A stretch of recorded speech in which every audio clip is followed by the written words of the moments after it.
Assalamualaikum warahmatullahi wabarakatuh. Halo semuanya, balik lagi di channel Scientist dengan saya Naim Putra Maulidan. Jadi teman-teman, terkadang dalam pembuluh darah kita atau peredaran darah kita terdapat zat-zat yang antara tidak perlu atau kebanyakan gitu di peredaran darah kita. Nah, maka dari itu kita memiliki organ yang bernama ginjal. Ginjal berfungsi sebagai tempat filtrasi dari darah. Nah, maka dari itu darah akan tetap bersih jika terdapat ginjal dalam tubuh kita. Nah, sebelum kita mengetahui mekanisme dari filtrasi darah, alangkah baiknya kita mengenal struktur ginjal itu sendiri. Berikut merupakan gambaran dari dalam ginjal. Yang pertama di sini kita memiliki struktur yang bernama kapsul sebagai pelindung dari ginjal itu sendiri, dan di dalam ginjal ini terdapat dua bagian, di mana bagian terluar yaitu adalah korteks, dan di bagian dalam ini merupakan medula atau middle gitu ya, karena dia di tengah-tengah. Nah, struktur yang menyerupai segitiga seperti ini merupakan piramida renalis, dan di bawahnya yaitu adalah calyx, dan ini merupakan saluran ureter yang akan bersambung di kantung kemih. Baik, dalam ginjal ini sendiri terdapat struktur yang sangat kecil yang letaknya kurang lebih ada di sini, yang bernama nefron. Jika di zoom tampaknya seperti ini nanti. Nah, nefron merupakan unit fungsional dari ginjal itu sendiri.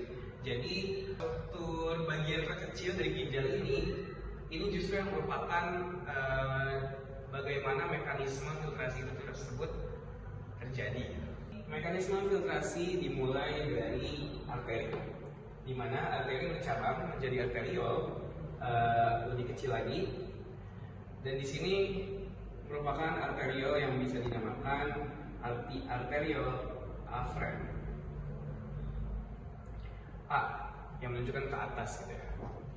Nah, nanti di sini arteriol afferent ini akan bercabang lagi dan meliku-liku seperti ini, yang dinamakan glomerulus.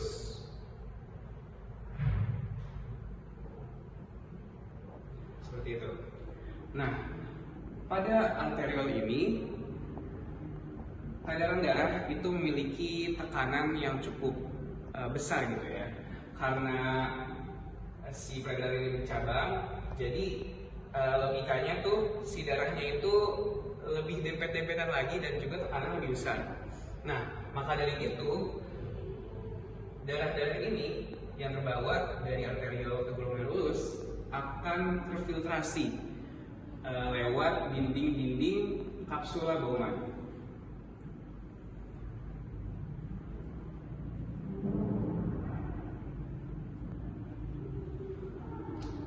Namun mungkin ada yang bertanya, logikanya kalau misalnya ini si arteriol atau glomerulus ini kan memiliki sel-sel yang tertutup gitu ya, dan juga kapsula Bowman juga memiliki sel-sel yang tertutup. Nah, gimana sih cara zat-zat ini bisa istilahnya masuk gitu ya antara sel gitu?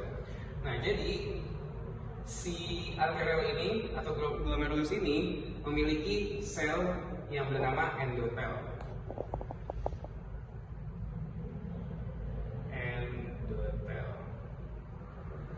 Dan juga kapsula Bowman memiliki sel yaitu sel podosit. Nah, ternyata teman-teman, sel-sel berikut ini sebenarnya tidak secara langsung tertutup, karena sel-sel ini jika di zoom lagi ini memiliki celah-celah atau pori-pori, sehingga komponen-komponen kecil atau zat-zat kecil dapat berpindah atau dapat masuk melalui sel-sel tersebut. Nah, komponen-komponen yang masuk itu adalah zat-zat kecil, yaitu pertama ada asam amino, yang kedua ada glukosa, yang ketiga ada garam-garaman ya, seperti natrium dan juga klorida, kalsium dan lain sebagainya, mineral ya. Dan yang terakhir yaitu adalah air dan lain-lain. Nah, zat-zat inilah yang akan memasuki dinding atau sel dari kapsul albumen. Sedangkan molekul-molekul makro atau seperti darah gitu ya, keping darah, darah merah, darah putih, dan juga protein-protein itu tidak masuk ke dalam ruangan albumen ini. Nah, proses tersebut dinamakan proses filtrasi. Selanjutnya, zat-zat kecil yang masuk dari kapsul albumen itu lanjut ke struktur yang ini, yang meliuk-liuk, yang dinamakan tubulus contortus proximal. Mungkin agak sulit ya untuk diucapkan. Nah, cuma memorize itu di sini tubulus yang berarti saluran, contortus yang berarti meliuk-liuk, dan juga proximal. Nah, proximal ini yang berarti dekat dari si glomerulus atau kapsul albumen. Pada saat zat-zat disalurkan dari tubulus contortus proximal ini, terjadi proses reabsorpsi, di mana yang tadi saya sempat jelaskan bahwasanya zat-zat kecil yang ikut rangkat itu kan ada asam amino dan glukosa. Nah, sedangkan asam amino dan glukosa ini dibutuhkan oleh tubuh kita. Nah, jadi 100% dari zat-zat ini akan direabsorpsi kembali menuju ke ke pembuluh darah lagi ya. Nah, dan juga seperti garam yang mungkin masih diperlukan itu juga akan diserap lagi.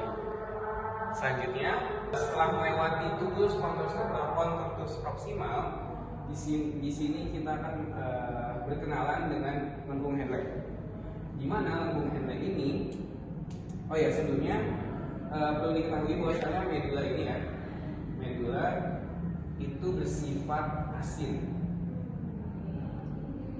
gitu, asin banget pokoknya.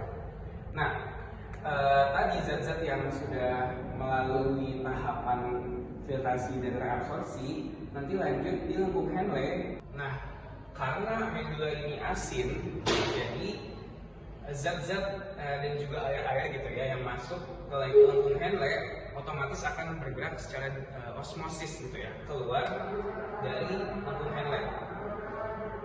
Ceritanya ya.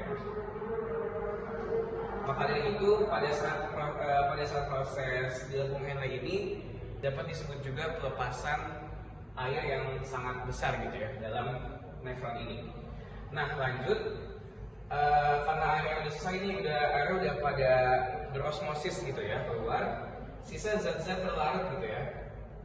Nah, zat-zat terlarut ini yang banyak nanti akan ditarik kembali, garam-garam ditarik kembali ke luar. Nah, maka dari itu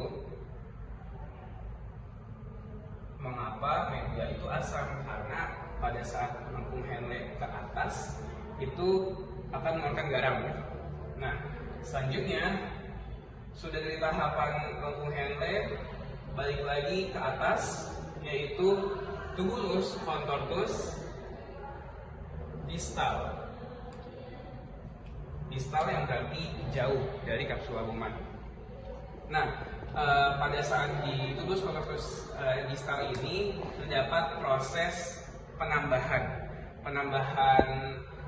garam-garam yang ternyata masih berlebih gitu ya dari peredaran darah, itu nanti akan disalurkan lagi, akan berdifusi gitu ke tubulus contortus distal Jadi makanya pada saat proses di tubulus contortus distal ini menghasilkan urin sebenarnya, yaitu urin yang tinggal zat-zat buangan aja lah istilahnya gitu. Nah, sudah tercipta urin sebenarnya, selanjutnya urin akan ditampung di tubulus contortus collectivitus. Seperti namanya collectivitus, berarti pengkoleksi gitu, tubulus yang mengoleksi gitu ya.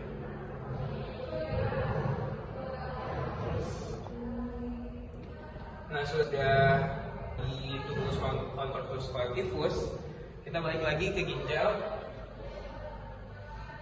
Urin sebenarnya akan disalurkan dari sini menuju kalix minor, lanjut ke kalix major, dan lalu terus lagi ke ureter sampai kantung kemih dan juga kita keluarkan di kamar mandi. Demikianlah video pembelajaran yang dapat saya sampaikan. Semoga penjelasannya cukup jelas dan juga dapat